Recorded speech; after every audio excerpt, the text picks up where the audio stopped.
1 is in startup.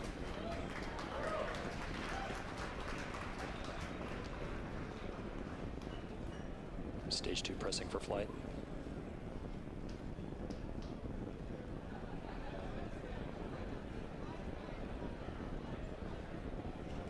Go for launch.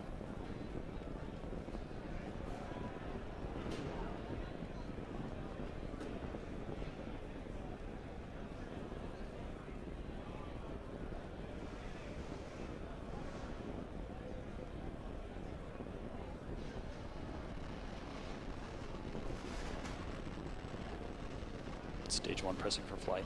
T-minus 15 seconds. 10, 9, 8, 7, 6, 5, 4, 3, 2, 1, 0. Ignition.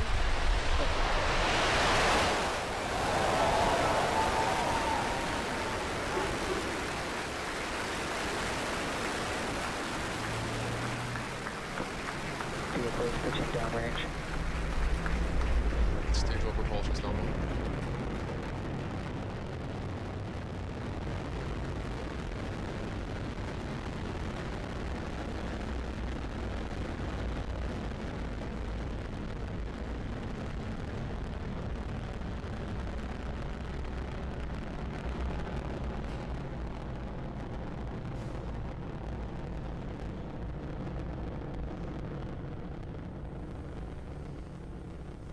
Allowing telemetry nominal. So at T plus 47 seconds into flight. Vehicle supersonic.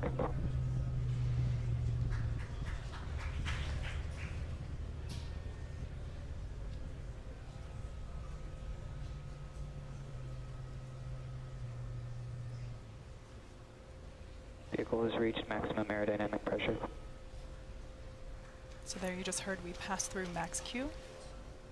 We will now throttle back up.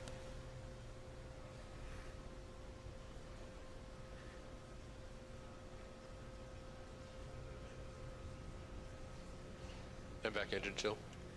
This is the point in which, like I mentioned before, we start to flow the super cold liquid oxygen into the turbo, the liquid oxygen and the hardware.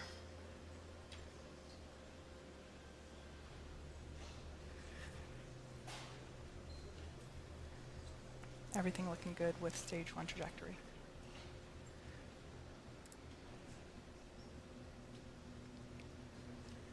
Main engine cut off. MECO 1 approaching now.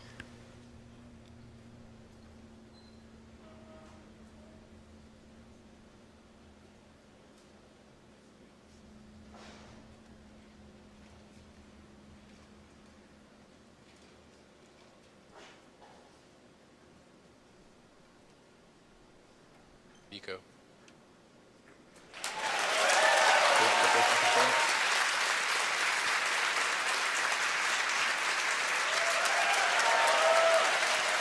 And there on your screen you can see that the second stage engine has lit the gorgeous red orange glow of that nozzle. We're now at T plus 3 minutes and 5 seconds into flight. Coming up next will be fairing deployment. Now that second stage is in the vacuum of space, we don't need the fairing anymore, so in order to improve our vehicle efficiency, we shed the extra weight. Let's check in on the status of the Falcon 9 booster.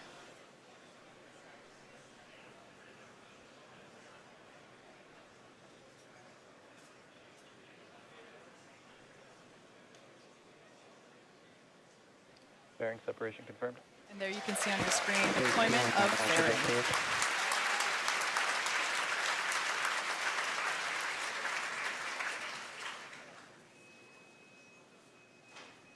Bermuda acquisition of signal.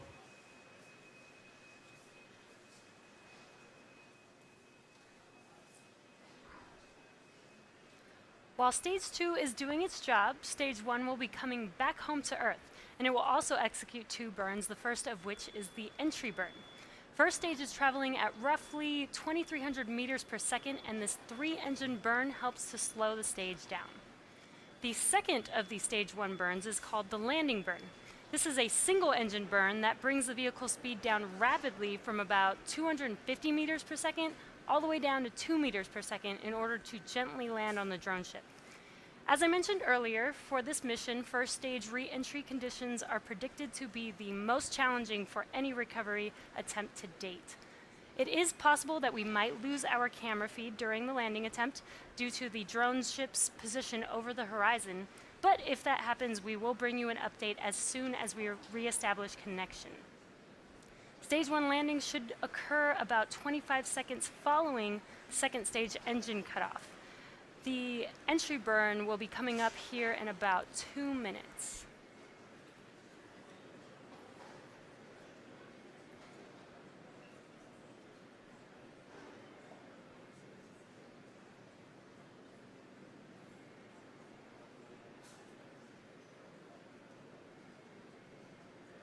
It is T plus 5 minutes and 27 seconds, and we're just under a minute until the entry burn begins. Stage 2 on nominal trajectory.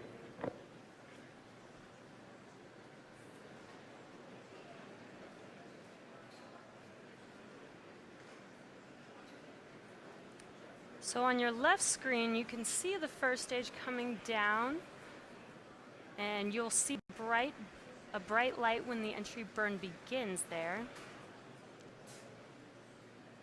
We're just about 25 seconds away from entry burn. And you can also see on your right screen the second stage.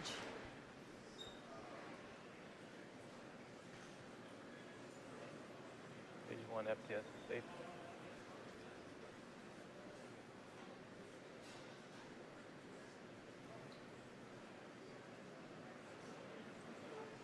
Stage 1 entry startup. And their entry burn has begun. This should last about 18 seconds.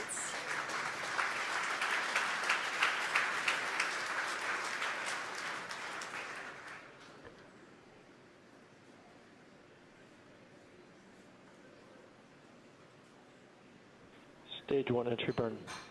Shut down. And entry burn is complete for first stage.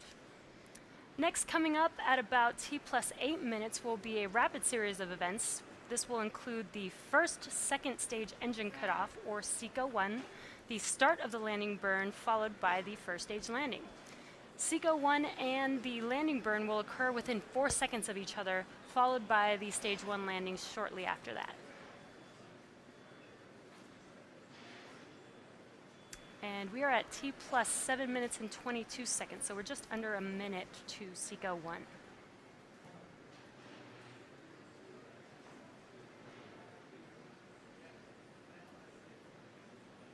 Terminal guidance.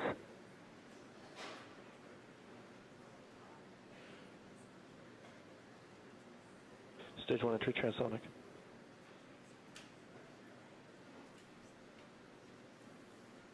And that second stage engine is glowing bright there. When SECO-1 starts, that engine will turn off. Stage 2 FTS is safe.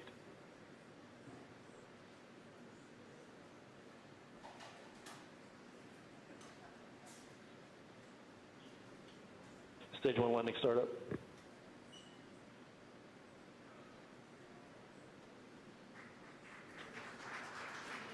We have SECO-1. Okay, shut down.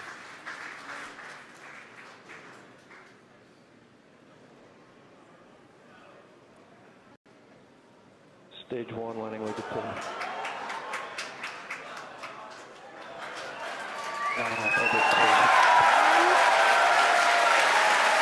sounds like, there you go on your screen, we do have a successful first stage landing, despite the challenging conditions there. And we also got confirmation of stage 2 in good orbit. Now we are about to enter the coast phase, so we are going to take a quick break, but we will be leaving you with an animation that shows you where we are in the coast phase. We will be back at about T plus 26 minutes for second stage relight and the first deployment.